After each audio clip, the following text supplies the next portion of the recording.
Ladies and gentlemen, welcome to the TFL Talking Trucks news desk. It is a news desk, isn't it? Yeah, for those of you who are not able to see, we've slightly changed things, which is so much the better. And Nathan, and you're back. You were gone for 2 weeks or plus. Yeah, a little over 2 weeks. We just finished filming the O to O, that's Orange County to Orange County. Ocean to ocean. Ocean to ocean. In the electric vehicle. We did it in under 48 hours cross country, so we set a bar, and now people are going to try to challenge that. Yes. And that's on TFL Car, I believe. Exactly. So you're back. You survived that trip. I want to ask you in this podcast, I want to ask you a little bit about that. But mainly what this podcast is dedicated to is to affordable trucks. Little pickups, or sometimes big pickups too. Right. One of the problems, and many of you have brought it up, and you're absolutely right, is that automakers, when they give us a truck to drive, usually give us the top trim, which is well out of the reach for an average working Joe or Jill. See what I did? Okay. Yeah. Anyway, but it's true.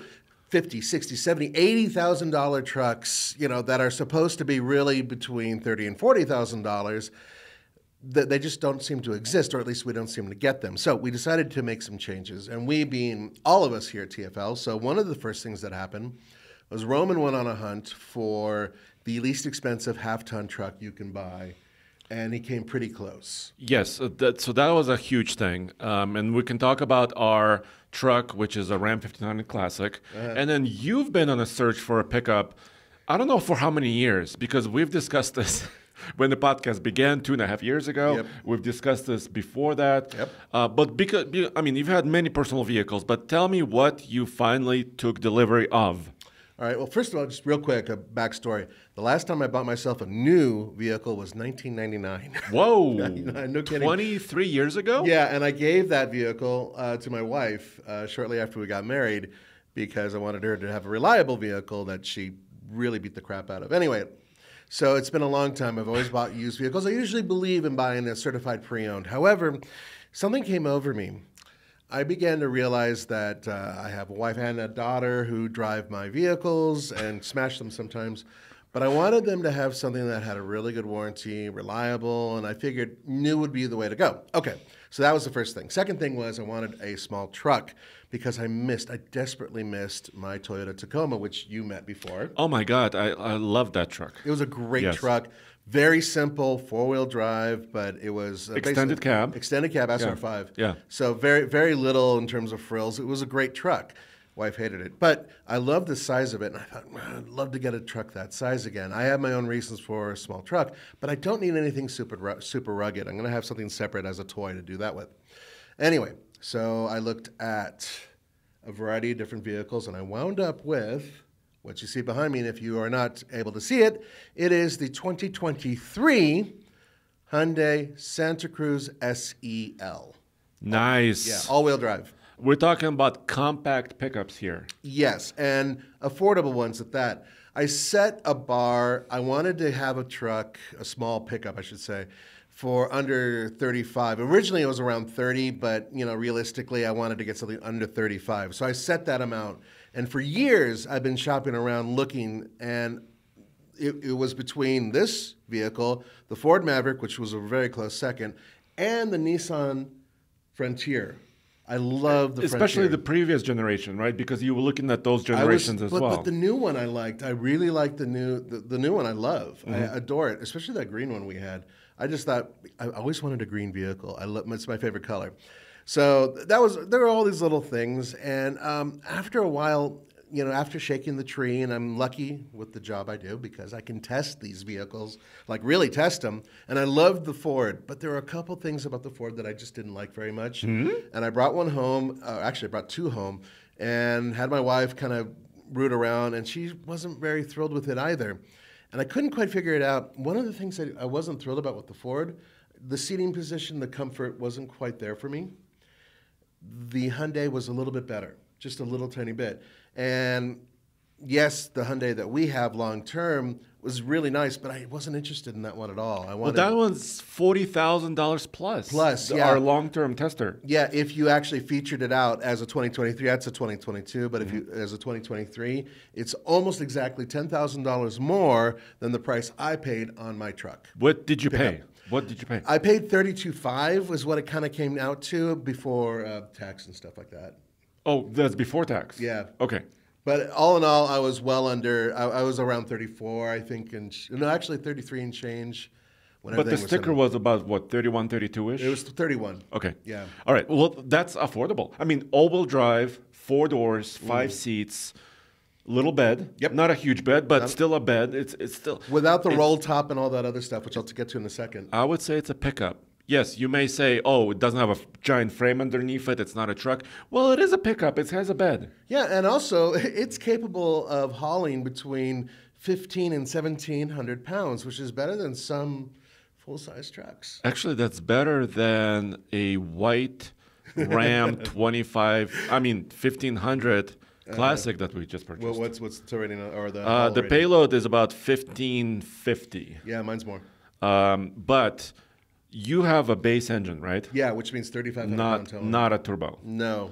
And thank goodness, actually, because recently the transmission, the dual clutch on the turbo, was recalled. Which is one of the reasons why I decided against it. Yeah, what I wanted to do is I wanted to go with something that I knew would be reliable right out of the box. And one of the things that Hyundai's been building is this 2.5 liter. Look, it only makes 191 horsepower, 181 pound-feet of torque. Not a lot. But it has an 8-speed automatic transmission. Proper, automatic, simple transmission. They've been building this setup for quite some time. The 2.5 liter is a solid engine, nothing spectacular, fairly efficient, but it's not, it's not the awesome, fun turbo that exists in the truck that we have or the pickup that we have.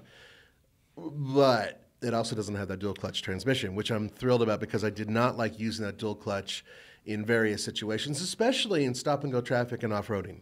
Yeah, off-roading. I mean, if you're taking kind of a steep dirt road, which we've tested before. More than once. The dual clutch is not ideal for that. The dual clutch is, pretty fun when you want to really accelerate really fast. It's great for sport. Yes. It's fun for sport. It can be a little jerky in traffic, and there's a little bit of roll and all that. And a lot of car companies that were building the dual clutch actually went away from it because they were receiving complaints. One of the things about a dual clutch is that there are less moving parts. It's actually lighter, too, than your average transmission, the equivalent. And also, that's an 8-speed. So they're both 8-speed transmissions. Sure. Now, the automatic is not perfect by any means. When you get to the rev band, you can tell there's a difference in terms of its shifting. Low-end torque, you can kind of feel there's certain issues too. But also, just cruising around at highway speeds, I noticed it hunts for gears a lot between 6th and 8th gear. And this is in Colorado, so high elevation, right? Right, So, which doesn't help the fact that it's, it's got not an anemic engine, but it's definitely not a powerful one. But I was aware of all of that going in. What I wanted was something efficient because bear in mind, I have one of the longest commutes of everybody here at TFL. As such, I drive about 90 to 100 miles per day for my commute. And I'm commuting more with my own vehicle as opposed to driving studio vehicles. So I needed something so efficiency was important. Exactamundo. So, and it's rated, 26 highway, Mm-hmm. and I'm sure, you just picked it up you just put your hands on it a day ago, right? Yeah, it's a funny story about that. Can I Okay, tell you? yeah. Okay. Yeah. So I ordered this back in July. Wait, so 4 months. What, 4 months ago? Yeah. Okay. Now, and this is not Hyundai's fault. All car companies, all automakers are going through this where it's taking them forever to assemble and send out a vehicle. Good news is I did not pay over MSRP. I wouldn't. And this dealership, they're called Champ Hyundai. They're here in Colorado, and they did not even attempt to charge me above MSRP, unlike a lot of other guys all around who were like, oh, but you need the special protection plan, and what it was just crap. You need coatings and all this it was stuff. every trick in the book to Yeah. make a little bit more money. Really upset me. This, no problem. But they said, listen, it's going to take a while to come in. And they were really honest. They said, it's going to take a few months. Well, 4 months later. Anyway, so I had to go to SEMA and meet. Which we did together. Right. So as I'm getting on the plane, the dealership calls and says, hey, I'm walking on the plane, and I get the phone call, hey, your car's here. So They called the car?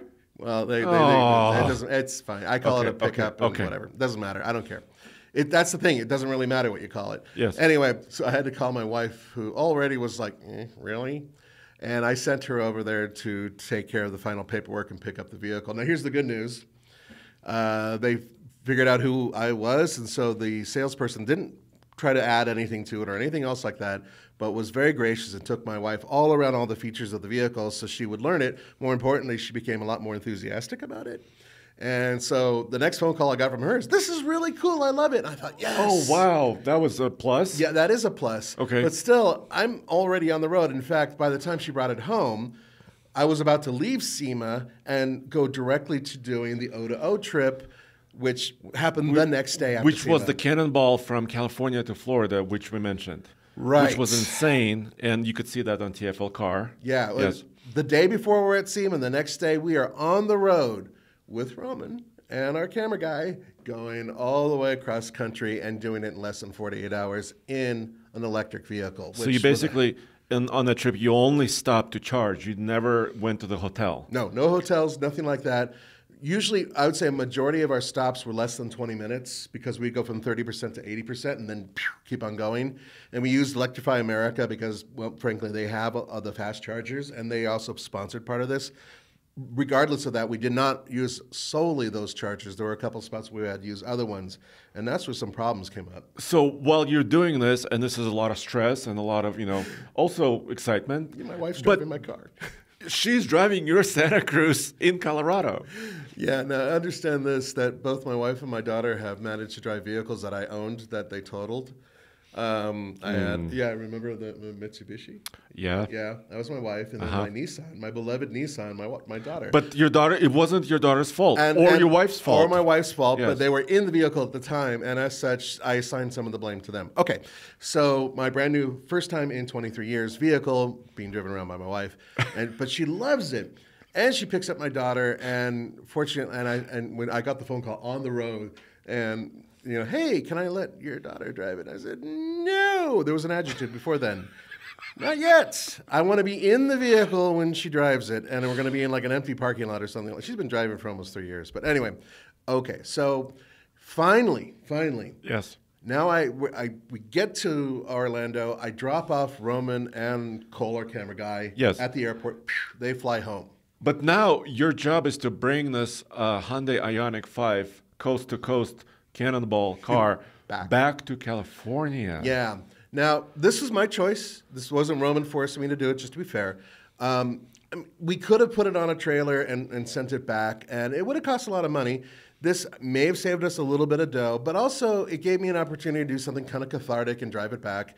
And I made it back in about a week to California. And I took a slightly different route at the very end. Instead of, I went to San Diego, where I have a friend, and then shot up north and then dropped off the car a few days later. And it was a great trip, and you'll be reading about that probably in about a week and a half from the time you hear this on TFLcar.com. I'm going to write a whole thing on it. Great car, by the way. Amazing car. Ioniq 5. It deserves every accolade it's received. It is fantastic. I did not grow tired of it.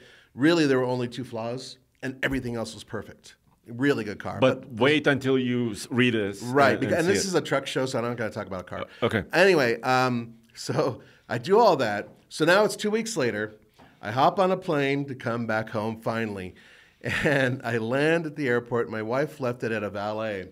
So I go over to the valet canopy parking, and through the murky windows of the bus, I can see my car sitting out there with this young person. And this is your first time seeing it. Yeah. And it was like out of a movie because it's like this foggy thing and there's snow everywhere and all this other stuff. And I pull an Indiana Jones getting out of the van. I'm like jumping over people and ducking around and sliding across the bar just to fly out of there so I can go and hug my vehicle. I didn't get to go to the dealership and give it the hug at the dealership. Yeah. And I was surprised and thrilled that there were no scratches or dents on it. It was relatively clean. I got to jump in it, and I was so excited. I really was. It has to be said, yes, I still prefer buying used vehicles. Certified used is the way to go. But in the back of my mind, the first thing that kicked in is just like, this is going to be mine for at least 10 years, as long as the powertrain warranty, sits in, and as long as my children or my wife don't destroy it. I was so happy, and it's exactly what my family needs right now. It's exactly what they need. They don't need, as much as I would love to get a full-blown Power Wagon, my favorite truck, I don't need something like that. Plus, I don't want to pay twice the amount of money that I paid on this to get one. And also pay 2 or 3 times more for fuel.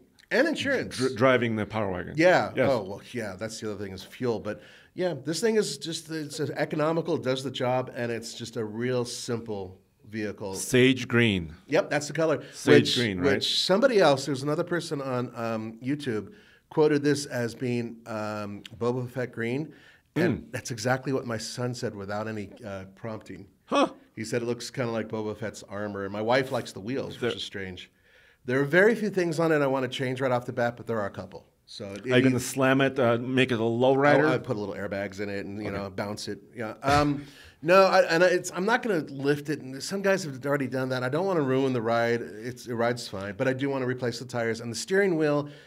Because I got the cheap version, doesn't have leather on it. Honestly, I really do want some sort of grip on there. Are you becoming like Roman?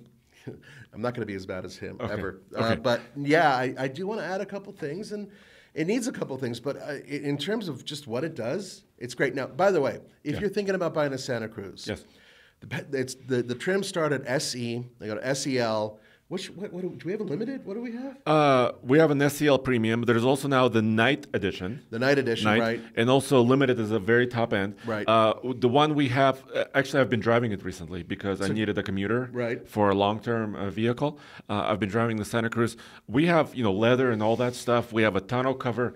And your truck does not have a tonneau cover. Right. Those roll-up cover. Which I did not want. So I've never seen that naked bed in the Santa Cruz before. So much better. Yes. It's so much more usable. The problem with that tonneau cover, as cool as it is that the roll top takes up almost a foot of bed space.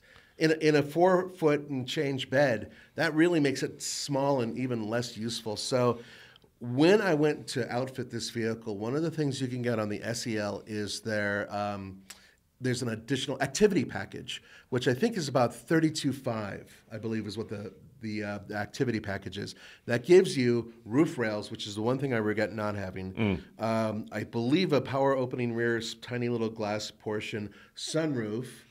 Extra power outlet or something in the bed. And the power outlet in the bed, which is something else I kind of regret. And the roll top tonneau cover, which by the way is more than just a roll top. It also is these rails that go along the sides. So the whole thing is installed, and all of that. And once again, that's $32,500. I believe that's what it was. It was around that price. And I don't want most of those things. I don't need most of those things. Yeah, maybe the rails you could add later, like the roof rails or something. And right? There's a Santa Cruz forum. It's actually fairly active, and I'm on it, and I've been looking around, and so far nobody's seen that as an extra package. But the dealer says it will come. You probably will need to install them professionally, or if you need a roof rack, you can always get the ones that kind of snap on, which I really don't want to do because I think they can damage things, but that's a whole different story. Eventually, it will have a special rack, which I have in mind. It'll have a nice rack. I'm looking forward to that. Yeah. But bottom line, at the top of the show, we said affordable pickups. It is affordable. And $32,000 for an all-wheel drive crew cab. I could have gotten it for less too, but I wanted the heated seats. That was the only thing. That's why I got the SEL. You can get the SE with all-wheel drive, same engine, and also, by the way, I prefer the infotainment setup in this one because it's not just a screen with buttons that don't react. This one has just like a regular screen and regular instrumentation. I prefer that personally. So you can get knock off about $3,000. And get like 29, right? Almost. You can get under 30 for this one. Yeah. And let's say you decide to go for Ford, you can get an all-wheel drive Ford. And remember, all-wheel drive is like the main thing I wanted here, or four-wheel drive. You can get even less the version that Ford builds, their Maverick, for I believe about 28 with the turbo and all-wheel drive. Yeah, and fairly well equipped. Fairly well equipped. Yeah. Like XLT maybe. Yeah. Or XL. I think maybe it's XL Plus. I think XL if you want to keep it around 30 or under. But another issue with Ford, and I was pulled up next to one this morning, is that their infotainment screen is about the size of my cell phone. I kid you not. And it's angled at a weird angle. I love the one that's in the Santa Cruz. I'm very happy with that. So anyway, but those are the inexpensive ones. And what we wanted to talk about were rumors about competitors because Ford and Hyundai are selling these things like hotcakes. Yes. Rightfully so. Yes. Before we do that, yes, and before we move on to some of the rumors, I want to thank our Patreon supporters. Absolutely. We usually do it at the top of the show. We did not. I apologize. It's my fault. I'm way too excited. Just excited. First of all, you're here in the studio. Yeah, I'm back. We're excited about your truck. You just pulled up. But I have to say that Daniel recently supported us on patreon.com/TFL Car, which is our only page. And also Kevin James. The actor. Ooh. No, well, I don't know. It's the King of Queens. It says Kevin James. Far out. Thank you, Kevin. Yes. Even if you're not the actor, it's okay. Yeah, no. We really love your it. support. And I have to also give a huge shout out to Lance. I met Lance yesterday. Okay. He came out to Tumbleweed Ranch. He's from Hollister, California. Oh, I know that place. Remember, you and I did an event there in the Jeep. Yes, we did. We did some off-roading there. He brought his Bronco First Edition to the Tumbleweed Range Onyx off-road course and tackled it. And the video is coming. Should be on off-road, right? TFL Off-Road, yes. At alltfl.com, you'll find everything TFL, alltfl.com. But Lance is just a huge, a really great gentleman and also a great sport. Good. I'm glad to hear it. Are there any questions from them on the Patreon? No, not recently. No. So we discussed a couple of questions last episode of podcast. So since the last episode, we didn't have a lot of huge questions come up. One of the things about Patreon, and there's only one way to do Patreon. We don't have a truck one, we have a car one, which he'll explain in a second. But if you have a direct question for us, we will directly answer it. We try to answer other questions, when you guys make comments and all that. But remember, we have 8 channels.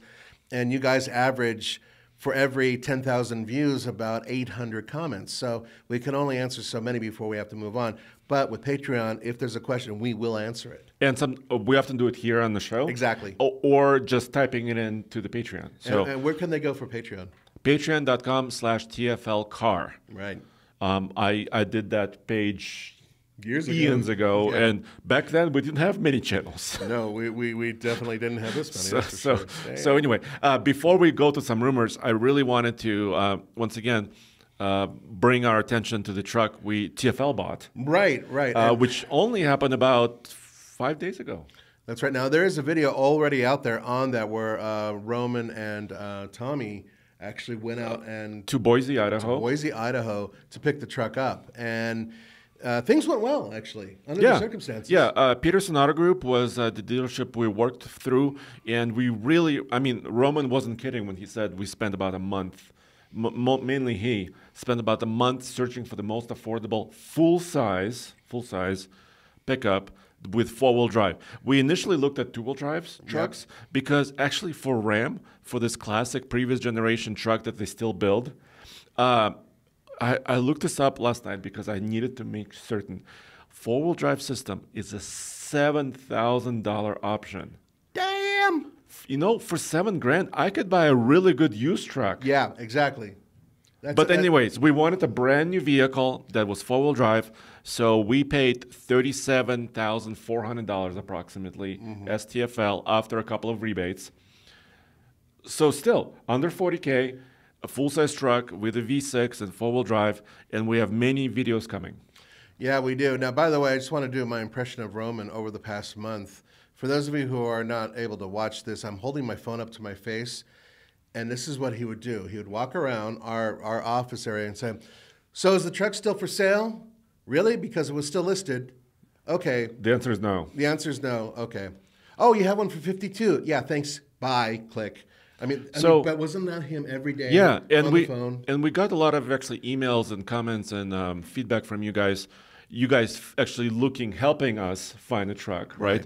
So I really appreciate your feedback. But a lot of the trucks we found together online were mystery baits. Bait and switch. Yeah. A lot of them were. Either, it's sold. That was just sold. Or it's not here yet. Yeah, or a better one, that listing's wrong. It shouldn't be that price. We've had that too. all of it's a real shame. And there are a couple times, we usually don't trumpet who we are and like, hey, you're talking to a news organization and you're about to become famous. But there were a couple times where Roman was on the verge, where people were playing that game. And unfortunately, you guys have to be aware that if you're out there looking for a vehicle, it's still happening. But just like I said with these guys over at Champ Hyundai, there are plenty of people who play by the rules, and they deserve business because they're not screwing around. Yeah, especially I want to give a shout out to Johnson Auto Plaza. Yeah. We worked with them. They're locally owned. Yeah. Like Brighton Ford is another one, locally owned. Mm-hmm. Also, McCadden Cadillac GMC, where we went for the GMC Hummer. Right. Also, kind of a smaller places that are not national chains. Right, and they play by the rules. Yeah, and they're actually a pleasure to work with. Yeah. So that's very kind of hard to find. It is. I normally I hate dealers. I hate dealerships usually, but when we see a good one, we like to shout out. So there it is. This truck that we got does have the Pentastar V6. Does not have the Hemi V8. Yes. And it's super rare because you don't see many of these short wheelbase, short bed, or it's a mid-size bed. It's not a big bed. They call it standard size, which is 6 foot 4 inches.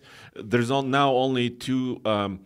In this tradesman version, there's now there used to be 2 bed options. This bed, 6'4", or an 8-foot bed. Right. And then they discontinued this configuration. This 2-door shorter bed configuration is no more Because nobody wants it. So now it's kind of a unicorn almost. It is a bit of a unicorn, especially with the 4-wheel drive. And the cool thing about it is if you look at it at the side profile, you'd realize this thing is not a big truck. Lengthwise, No. It's no bigger than the Hyundai I bought, right? But on top of that, it also means that it has some real potential for off-roading. If we were to lift it and add a couple things, I think it would be outstanding. I mean, the wheelbase isn't much bigger than a Jeep. So it's a really cool setup. I'm really glad we got it compared to going out there and spending, $100,000 on some of these trucks that we've been getting, or 70 or 80 or 90,000. So this was done specifically because we want to be more realistic with you guys.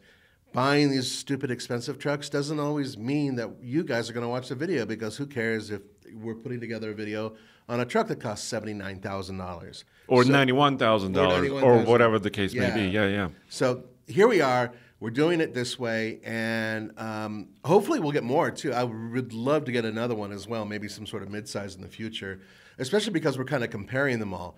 But now we have a basis, and yes, I will be using the Santa Cruz in some future videos as well, because once again, it is on the scale of expensive and least expensive trucks, much closer to the least expensive one.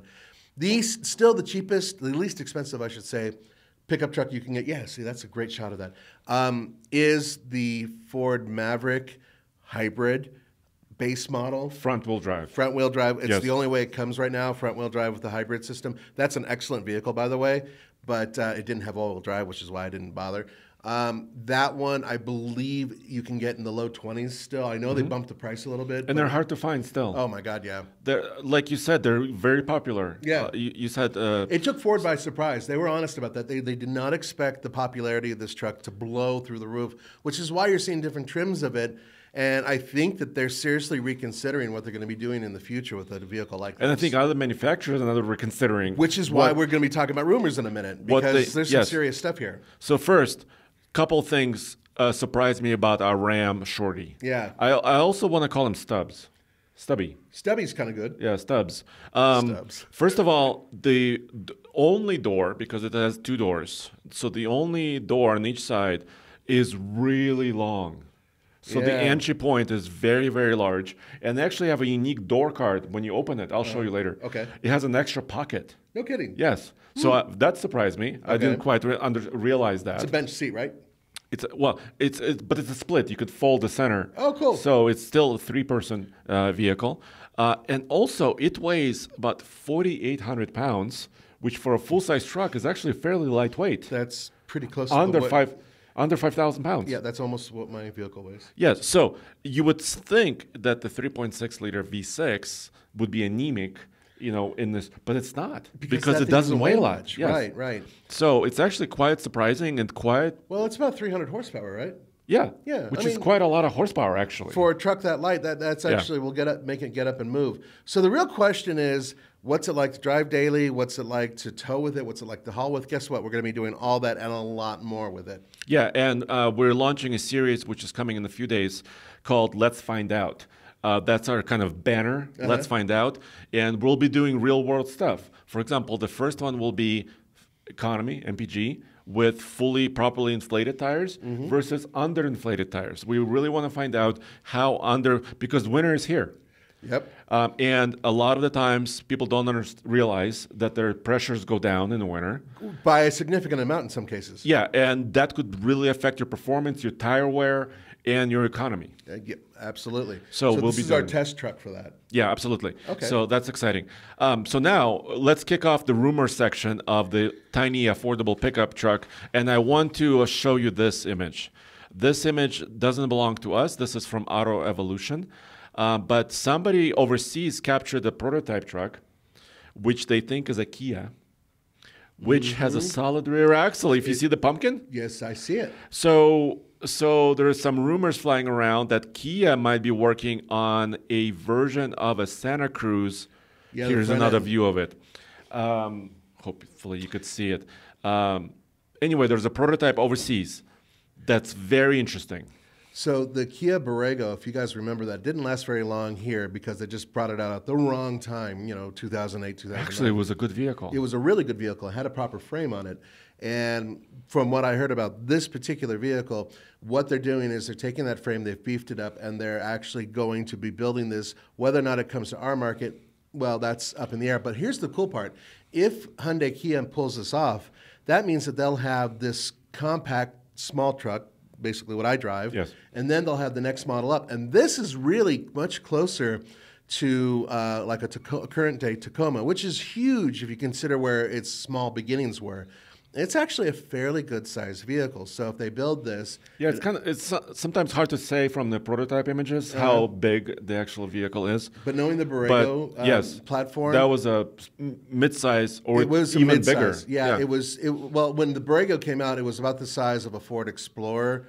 Yes. But it was just a hair bigger in certain ways, and it was actually a pretty damn decent vehicle. V6, V8 available. So we don't know whether or not this is actually coming here, but it's a hell of a good start. And the way these guys have been designing vehicles recently, it could be impressive.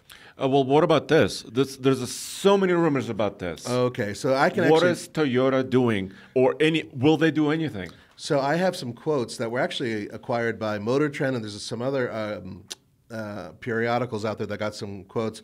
So Bob Carter, who's the Executive Vice President of Sales for North America Toyota, and Cooper Erickson, who's the Group VP of Product Planning, North America, both of them said they are looking at very carefully the sales, the volume, the popularity of both the Maverick and the Santa Cruz because they see that white space as something they can fill. They acknowledge the fact that the current Toyota Tacoma, and most likely the one that's replacing it, is a much bigger truck and more expensive.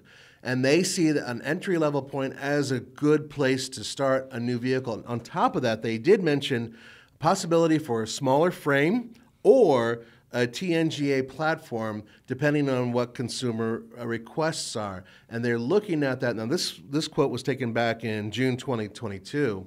So since then, it's quite possible developments have been made. Now, one important component to that, for those of you who thought, well, okay, maybe it'll be an electric one. I'm not too sure. Toyota's making a lot of changes right now as we speak.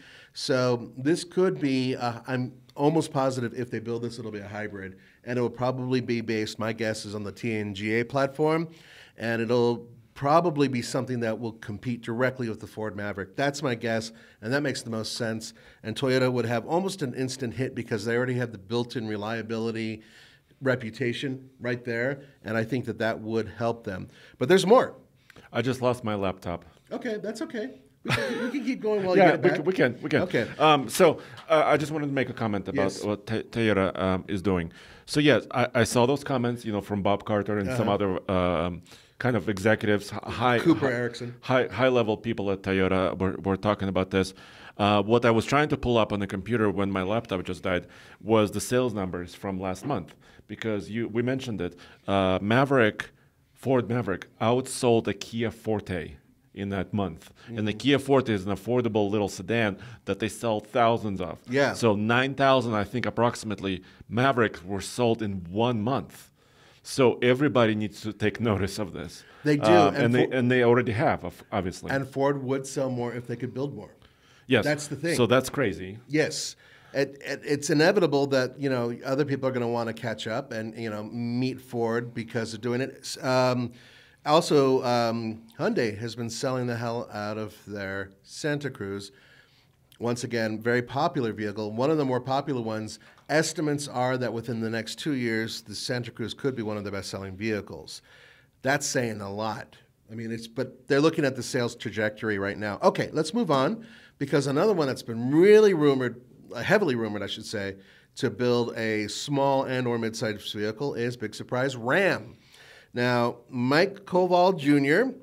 said they're taking a serious look at it, and for the past 3 or 4 years, we've been hearing rumors that a new Dakota is coming. Not only that, but the prior head honcho of FCA said that specifically, yes, we're building a mid-sized pickup truck. After his departure and untimely death, other people at Ram and Stellantis now say, yes, we're building something. So the question, of course, is what is it? Is it going to be another Dakota?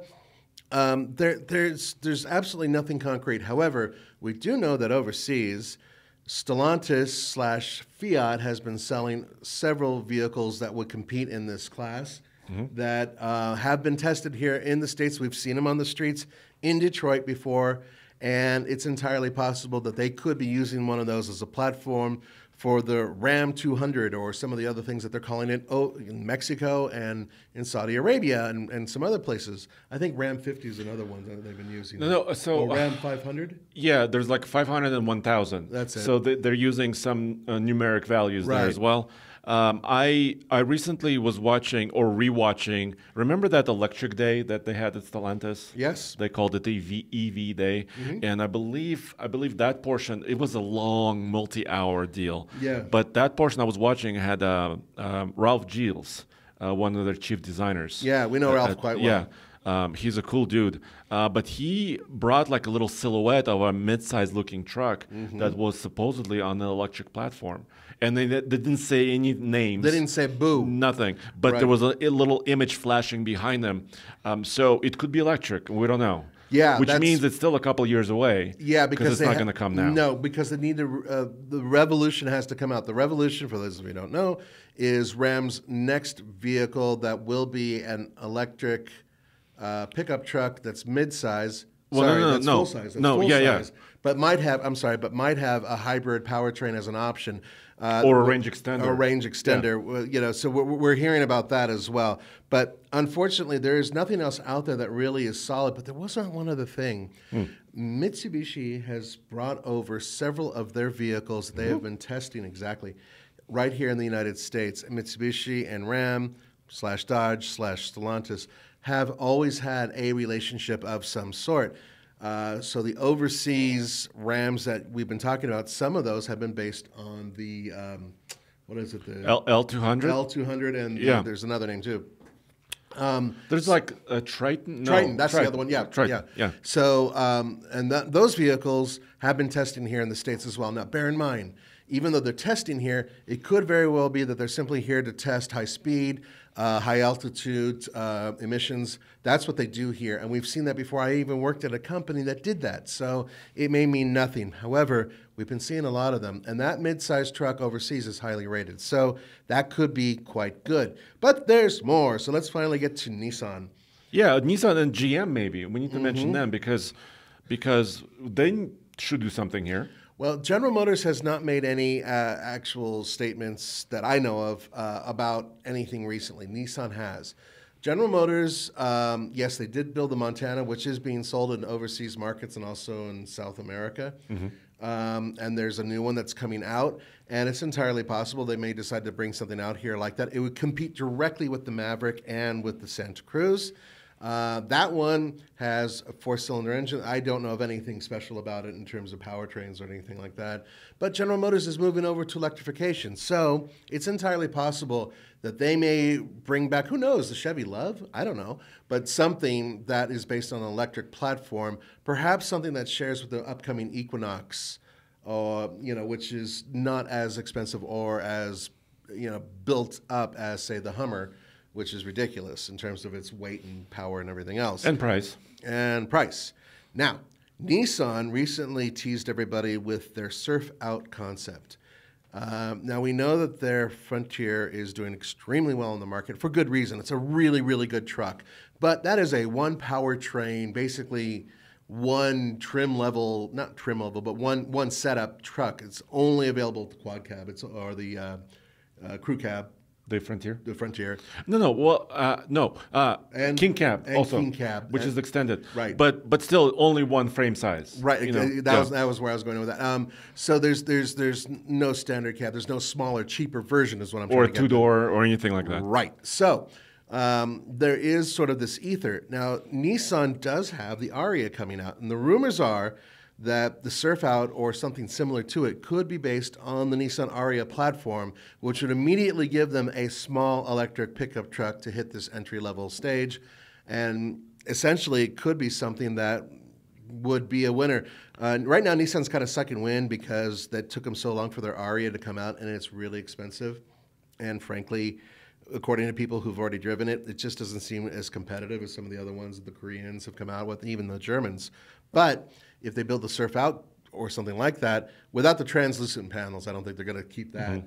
It could be a pretty interesting game changer. And if they're smart, they would try to do this sooner rather than later to be first at the game, because in this world, being first does matter. Absolutely. And Nissan did something else at SEMA, where you and I were there at the Nissan booth, and we saw a classic Datsun. Was it Datsun or Nissan? It was a Datsun. Datsun Sunny. Yep, Sunny, right? which is basically like the 650, I think they call them, or the 720. Little tiny pickup. Yep. The early stages, the 70s version of the Datsun pickup for the United States, essentially. Tiny little truck. What they did was they threw in a Nissan Leaf powertrain into it, and supposedly it absolutely hauls. It doesn't weigh anything, and they got really cool wheels on it. Yeah, I got to get up close. Yeah. Did that video where I was walking around it, did that even show? I was on the road, so did that even? We did. So what we did from SEMA, we published several kind of large walkarounds. I mean, my gosh, that took some doing. I don't want to do that. But you did a Nissan booth walkaround. Yeah. And it was in our episode 2 of the walkarounds. Uh-huh. So you could go to alltfl.com or TFL Now channel. Yeah. You'll be able to see that. Actually, Nathan, you also showed the V8 powered Frontier concept, which looked like it was factory, man. That thing looked like, and I actually went up to one of the Nissan guys who was there, someone we've worked with before, really nice guy, but I'm not going to throw out names because I don't want to throw him under the bus. But I said, hey, we know that the Titan is not doing well, and he said, yeah. And I said, why don't you just make a version of this truck with this engine? Put the Titan engine in there, you can cut your losses, get rid of the Titan, and then you suddenly have a V8 version of this vehicle, which would out-tow and out-power everything out there. And out-sound. Out-sound, right. Yeah. And he smiled at me and kind of gave me that look like, oh, you poor fool, you don't understand everything. And he's probably right. But no, it's probably not going to happen. Well, there's kind of a prevailing wind that's a little bit against V8s. Right. But still, most, or at least, yeah. Well, Toyota kind of got rid of their V8 now in the Tundra. But most other manufacturers, still Ford, Chevy, of course, Ram, all have V8 engines. And have V8 engines still for several more years probably on the horizon. Yes. Right? Especially heavy-duty trucks as well. So there may be slight hope for a V8 Frontier. I think it would be a brilliant move if they could actually make this work to have, even if it's not that much more powerful than it is, than the this is the 3.8 that's in there now. I mean, the 9-speed's already there, right? This and they share a lot. I mean, this was a Titan swap. Platform. Yeah. Because the wider axles come from the Titan. Right. So all those components are there. All those components. So imagine, I mean, they totally blew it when they didn't build was it the Wizard, Warlock? What was the name of that concept for the Warrior. Yes. And we all said it, and I think they know it. I think they know that, hey, had we just built it like this right off of the bat, it would have been a much better seller. So if they build this Frontier with the V8, oh my God, I know you guys will be knocking down the doors to get to one of these. That 5.6 is a fantastic V8, and it would be awesome in that little truck. So that's one of the ideas. Here we go, the Montana. Yeah, sorry. We're circling back to Chevrolet. Yeah, sorry. First I lost my laptop, then I lost my network, and now I'm almost back. Technical issues tend to happen, But so they're redesigning the Montana in other country, in other markets. Right. And we do have a couple of stories on TFL Truck about this. I believe Brazil is one of the places that will be getting it. Right. And it looks really attractive. I mean, it's boxy. We do have a prototype kind of version of it we're showing here on video. But actually, this kind of is a cross between the Maverick and the Santa Cruz in some ways in styling. It is. And I have a feeling it'll probably be a little bit bigger at least bigger than the Santa Cruz. It looks bigger to me physically. If they build this, it would slot in underneath the Colorado, obviously. Mm-hmm. So the question is, what's the savings there? Are you going to save money by buying something like this? And I think that they are smart enough to where they would make a couple $1,000 difference. And also remember that the Colorado, that is a very different truck than the one that it replaces. It's the trims are very different. The offerings are very different. It's a much more premium truck now too, except for maybe the work truck. Mm-hmm. So it would be interesting to see if Chevrolet decides to build this. I'd be very excited about it. I love these little trucks. I would want to see where they come in with it. And I also want to see what the numbers are because currently, not counting the Ridgeline, which really is a mid-sized truck, these small little pickups are pretty capable by their numbers. They're towing up to 5,000 pounds in some cases. Mine's the Santa Cruz Turbo does. Yep, yeah, that's right. And so 4,000 I believe is the maximum for the Ford Maverick. Exactly, with the turbo. So what will this one do? How will it compete? Will it be less expensive? Will there be an electric powertrain? General Motors has moved completely away from hybridization, so it probably won't be a hybrid. Will this be electric? Who knows? Mm-hmm. I mean, it's a really interesting prospect to see what they're going to do and how they're going to do it. The question, of course, is are they going to sell it here in the U.S.? And I think now's the time they should, especially if all the components are ready, Yeah, I mean, what they would have to do is kind of pass the regulations. It has to right? be federalized. So crash testing, emissions testing. Of course. But I'm sure, for a company like GM, they're used to this. They know how to do this. And a lot of those components should be off the shelf. Yeah. Just like they were for both the Maverick and also the Santa Cruz. So but the best news, I think we can finish on this, is that there's a lot more affordable options, I think, coming. Yes. Because this is what this is about, affordable pickup trucks. And we have experience and more experiences coming up soon with these machines. So you don't have to complain about, $90,000 trucks. Well, you do have to complain about it, but we're going to do our best to address these complaints by bringing in vehicles that are far more affordable and realistic for everybody to buy. And we hear you. I've got a lot of questions about when are you testing the latest 3-liter turbo diesel from GM, right? The Duramax. Stay tuned, please. I've asked. It's difficult to get trucks, as you know. Oh, it's hard for them just to build the ones that we sample at this point, or just to sell. Right. Forget about just us. So we hear you. We want to test all the latest engines. Yes. So that's all coming, especially the new heavy-duty trucks that are coming next year. Right. So stay tuned for that. That's going to be huge. It will be huge. Guys, thank you very much. Have a wonderful week, and stay tuned for more. We'll see you next time.